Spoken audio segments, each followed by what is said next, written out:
Ama hoş geldiniz. Selamünaleyküm. Aleykümselam. Analar günü kutlu olsun yavrum. Anneler günü Sağ kutlu olsun yavrum. olasın. Ana hep boş geliyor. Hiçbir şey getirdikleri yok. Ne yapıyorsun? Baba ne yapar şimdi? Anneler gününde en güzel şey. Hep boş. Eli boş Vallahi, geleni de vallahi. kabul etme. Kapıyı açma. Vallahi analar günü herkesin kutlu olsun. En güzel analar günü ananızın evini temizleyen ana. Ramazan sen hemen kovaya al kardeş.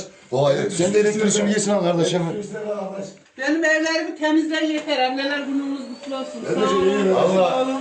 Analar günü baba. Herkesin analar günü kullanıyor musun? Baba temizlik yap. Baba en Ha, güzel. iyice tut süpürgeyi tertemiz. Ay veriyorum. Benim evlerim temiz olsun. Olmaz mı? Tavizeleri sökün, onları yıkan, onları temizlen.